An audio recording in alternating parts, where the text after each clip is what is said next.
Businessman turned presidential candidate Vivek Ramaswamy's campaign is full steam ahead. He just finished his 10-county bus tour in the first-in-the-nation primary state of New Hampshire. The 37-year-old has joined former President Trump in taking several shots at Florida Governor Ron DeSantis. And joining us now from Studio 57 in New York is Republican presidential candidate Vivek Ramaswamy. Thank you so much for being here. It's good to see you. We appreciate your time. I want to start kind of where you fit in this field. I mean, you are a supporter of former President Trump, but obviously you wouldn't be running if you thought he should be the nominee, right? So what exactly do you bring to the table that he doesn't? Well, I've been very clear. I'm taking the America First agenda to the next level, further than Donald Trump did. I'll tell you what I told those people in New Hampshire, is that America First does not belong to one man. It does not belong to Donald Trump. It does not belong to me. It belongs to the people of this country, and it wasn't born in 2016. It was born in 1776. And so the point of my campaign is that, yes, to put America first, we need to rediscover what America is. And I'm running for president to set back into motion those basic ideals that our nation was founded on, from meritocracy to self-governance to free speech to the rule of law. That's what makes us American. And I think in that sense, I can take Trump's agenda further than Donald Trump did in many ways, but also unite the country doing it. And I care deeply about national unity. And relative to Donald Trump or anybody else in this field, I think I'm the best positioned candidate to actually unite this country and to do it as a member of my generation. I'm the first millennial candidate ever to run for U.S. president as a Republican, and I care about creating that national identity for the next generation of Americans. That's why I'm in this. Are you suggesting that Donald Trump isn't able to do that then? Well, look, I think that he had 4 years in office. If he was going to unite the country, or if Joe Biden, for that matter, was going to unite the country, that was his campaign promise, we wouldn't be as divided as we are today. And I think the way we get to national unity is not by showing up in the middle and saying that let's all compromise. I think the way we get to national unity is actually by embracing the radicalism of the American ideals themselves. From free speech to self-governance, those are radical ideas. But that's what makes America itself. And I think that's what I'm going to revive and going further, ending race-based affirmative action and abandoning this climate cult that shackles the U.S. while leaving China untouched, shutting down government agencies that should not exist. Trump didn't do these things. I'm taking that agenda further, but I'm also confident that I can do it in a way that unites Americans rather than leaving us divided. So speaking of everything that you mentioned all of that in your book, Woke Inc., where you talk about a lot of these themes.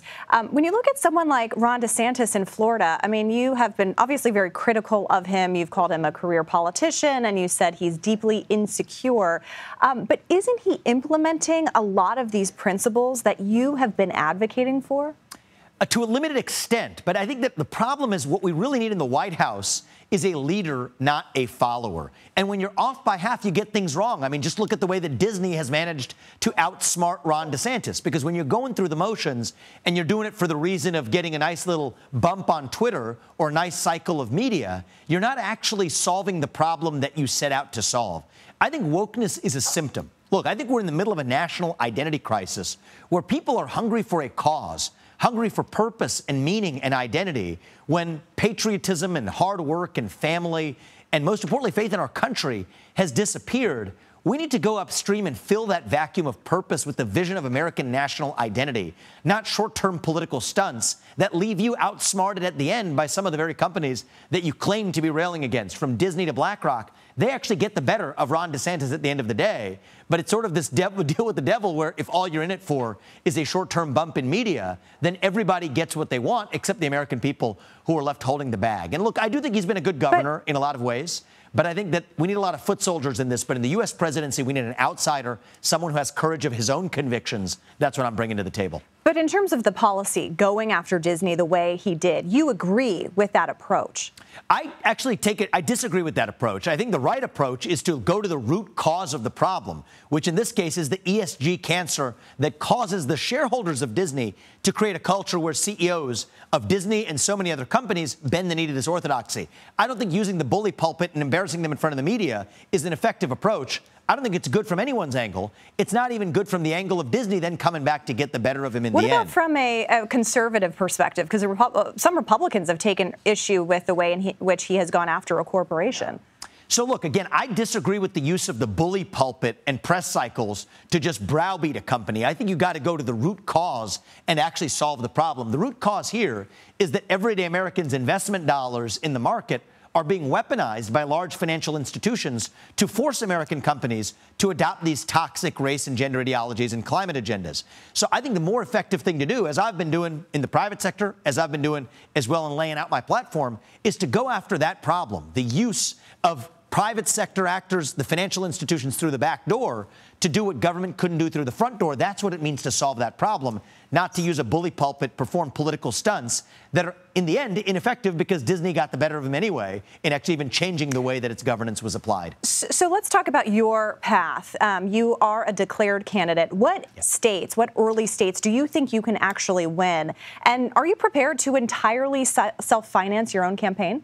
So this is going to be a grassroots movement lifting this up. I have put an 8-figure sum already into the campaign, and we will stop at nothing. But we've also had 20,000 unique donors in less than 2 months. That tells you a little something where I wasn't the guy who rang a tin can going around asking donors for permission to run. I think that's part of the problem in politics, in the Republican Party included. I think it's one of the main problems with professional politicians in the Republican Party. That being said, based on what I saw in New Hampshire, I think we have a very good shot at winning New Hampshire, certainly placing very well in the top 1 or 2 in New Hampshire and in the other early states. And I think that combined with the debate stage is really going to give this campaign momentum. I think that, we're climbing Mount Everest. The debate stage is base camp. I expect things are going to change dramatically after that first debate in August. We started at 0.0%. We're already at 3% nationally, even with very low name ID for me. So I think we're well on our way. We're right about where Donald Trump was when he came down that escalator in June of 2015, except this time around, I'm the outsider, and I expect us to go the distance, especially through Iowa and New Hampshire. In order to get on that debate stage, the RNC has wanted a commitment from Republicans that they would support the eventual nominee. If Donald Trump is the nominee, will you support him?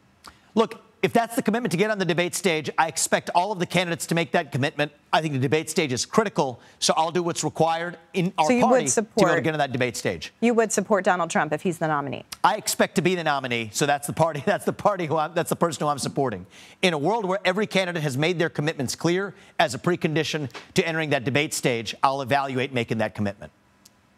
All right, Vivek Ramaswamy, thank you so much for your time. We will continue to follow your campaign, especially, as you say, hoping for a top finish in that state of New Hampshire. Thank you.